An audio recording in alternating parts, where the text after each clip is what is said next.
The first time I saw Linda, I thought my father had lost his mind. She was 20, with sun-kissed hair and eyes that held centuries of wisdom. I was 32, and my father, Charles, was 54. She was closer to my age than his, but when he introduced her as his fiancée, I saw the way he looked at her, like a man who had found water after wandering in the desert for decades. What I didn't realize was that I was just as thirsty. The engagement party was a spectacle of opulence and judgment. Our family estate in the Hamptons was filled with people whispering behind champagne flutes.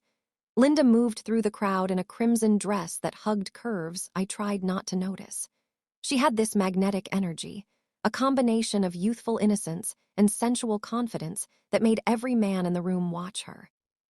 My father, usually reserved and corporate, couldn't keep his hands off her. "Mark, isn't she magnificent?" he whispered, his eyes gleaming with possessive pride. I forced a smile. She's certainly something. Later that night, I found her alone on the terrace, staring at the ocean. The moonlight painted her in silver, making her look both ethereal and dangerously real. "You don't approve," she said without turning around. Her voice was softer than I expected. "It's not my place to approve or disapprove," I replied, leaning against the railing beside her. She turned those hypnotic eyes on me. "But you have an opinion. Everyone does, the gold digger, the trophy wife." I studied her, the genuine vulnerability in her expression. "Are you?" She smiled, a slow, devastating curve of her lips. "What if I told you I genuinely love your father? What if I told you I've always been attracted to older men? That their stability, their experience, it excites me." The air between us crackled. I was suddenly hyper-aware of every inch of space separating us. This was wrong, so wrong. The months that followed were torture. Linda moved into the family home, and her presence infected every corner. I'd find her reading in the library, curled up in my father's favorite chair, her bare feet tucked beneath her. I'd catch her scent, jasmine and something uniquely her, lingering in hallways after she'd passed through. We developed a dangerous dance of stolen glances and accidental touches, reaching for the same book, our hands brushing when passing the wine at dinner. Every interaction was charged with electricity we both pretended wasn't there. My father noticed nothing. He was rejuvenated, happier than I'd seen him since my mother's death 10 years earlier. He adored Linda, showering her with jewelry, cars, anything she wanted. And she seemed to genuinely care for him, which made my attraction even more confusing and shameful. The breaking point came during a family vacation in Tuscany. My father was called away on business, leaving Linda and me alone at the villa for 3 days. The first night, we had dinner on the terrace, the Italian sunset painting the sky in fiery hues. "We shouldn't be alone like this," I said, my voice tighter than I intended.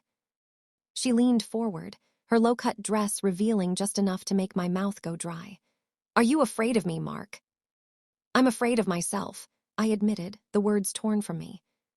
She stood and walked around the table, stopping behind my chair. Her hands came to rest on my shoulders. "Your father, he's a good man, but he's gentle." Her fingers traced the tension in my muscles. "You're not gentle, are you, Mark?" I stood so abruptly my chair scraped across the stone. "This stops now." But as I turned to leave, she caught my wrist. Her touch was like fire. "You feel it too, this energy between us." I pulled away, my entire body trembling with the effort. "You're my father's wife." For 3 days, we existed in a state of unbearable tension. I stayed in my wing of the villa, she in hers, but I dreamed of her. I woke up sweating, her name on my lips. When my father returned, I made an excuse and flew home early. I needed distance. I threw myself into work, dated other women, did everything I could to forget her. Then, 6 months later, the call came. My father had died suddenly of a heart attack. The grief was profound, but mixed with it was a terrifying, shameful sense of freedom. The reading of the will was held in my father's wood-paneled study. Linda sat across from me, dressed in black, her beauty somehow heightened by grief. She looked so young, so vulnerable. I wanted to comfort her, to hold her, but I kept my distance. The lawyer, Mr. Henderson, cleared his throat. Charles was very specific about his final wishes. The estate was divided as expected, the business to me, various bequests to charities. Then came the shock.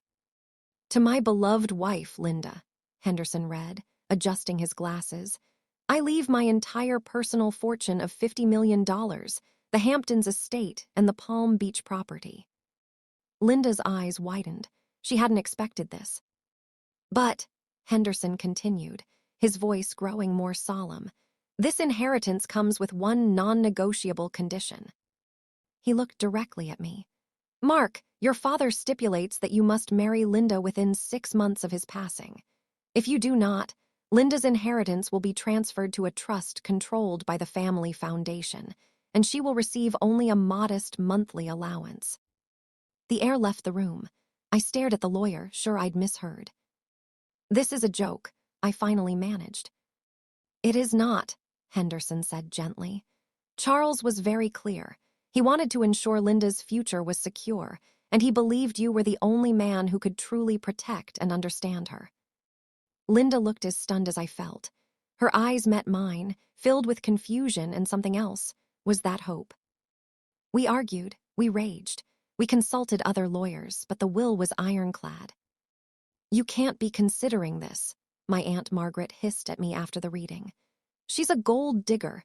Your father lost his mind when he married her, and now he's trying to drag you down with him. But I saw the way Linda looked at me when we were alone in the study afterward. I didn't know, she whispered, her hand trembling as she reached for mine. I swear, Mark, I had no idea.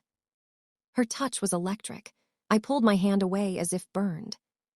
We'll find a way around this, I said, but my voice lacked conviction. The forced proximity began. We had to meet with lawyers, accountants, estate planners. We lived in the same massive house, moving through it like ghosts. The tension between us grew from magnetic attraction to something deeper, more complicated. One stormy night, a month after the funeral, the power went out. I found Linda in the library, curled up by the fire, crying. I miss him, she sobbed. He was kind to me, he made me feel safe. I sat beside her, the heat from the fire and her body warming the space between us. I miss him too. She looked up at me, her face illuminated by flickering flames. Why would he do this, Mark? Why would he force us together like this? I had wondered the same thing every day. I think he knew. Her breath hitched. Knew what? He knew about this thing between us. He saw the way I looked at you when I thought no one was watching. The confession hung in the air, dangerous and liberating. The storm raged outside, but in the library a different storm was breaking. Linda moved closer, her tear-streaked face upturned to mine. All this time I thought I was crazy, she whispered, that I was imagining this connection. You weren't imagining it, I said, my voice rough with emotion. I cupped her face, my thumb wiping away her tears. This was the point of no return, and we both knew it. When our lips met, it wasn't the gentle, tentative kiss I might have imagined. It was desperate, hungry, years of pent-up desire finally unleashed.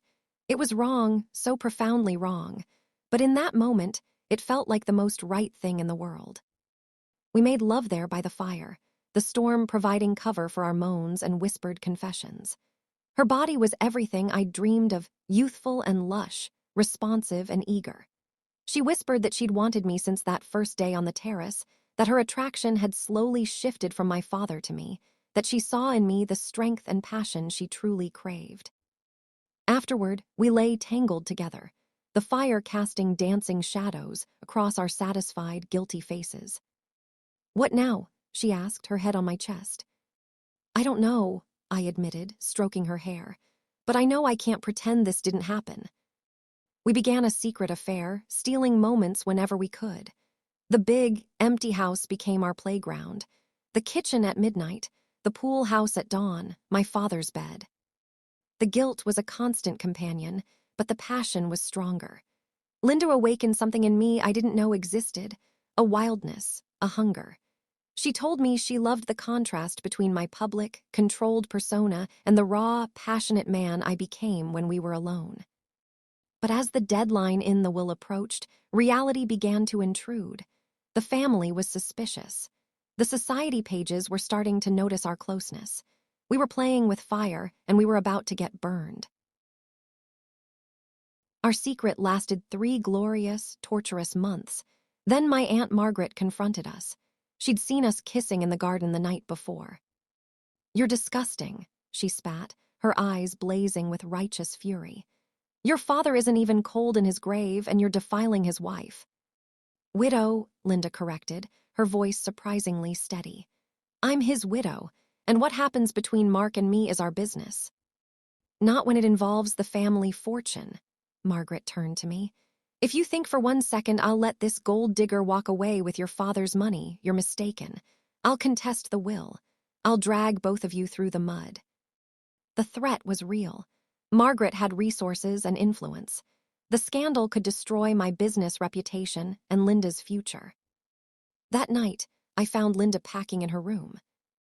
"What are you doing?" I asked, panic rising in my chest. "Protecting you," she said, not meeting my eyes. "I'll renounce the inheritance. I'll walk away. You can have your life back." I crossed the room and took her face in my hands. "My life is with you. Don't you understand that yet?" Tears filled her eyes. "But the scandal, your business." "To hell with the scandal," I said, meaning it. "I love you, Linda. I should have said it sooner. I love you." The words hung between us, changing everything. The next day, Mr. Henderson contacted us.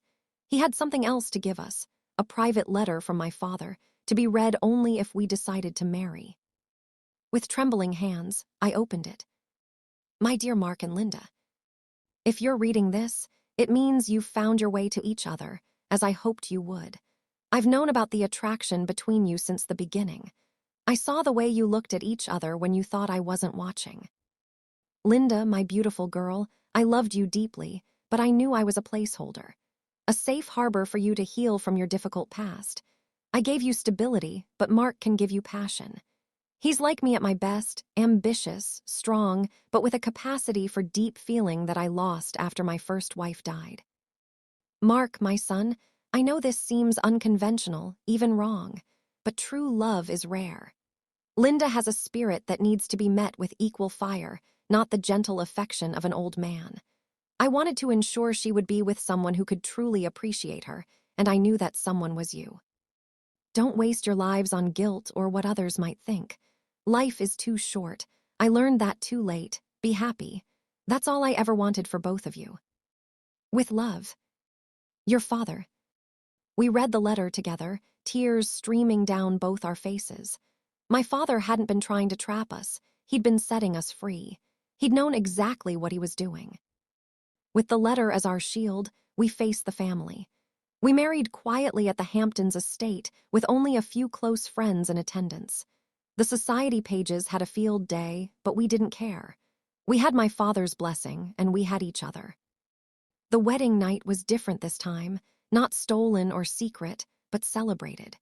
We made love in the same bed where our relationship had begun, but now it felt right, blessed, meant to be. Linda whispered, "Your father was a good man, but he was right. He was my safe harbor. You're my ocean." A year later, we had a son. We named him Charles, after the man who had the wisdom to bring us together. As I hold my son and watch Linda playing with him in the garden of the estate that brought us so much turmoil and eventual peace, I understand my father's final gift to us. He didn't force us into a forbidden love. He gave us permission to embrace it. And in doing so, he gave us everything.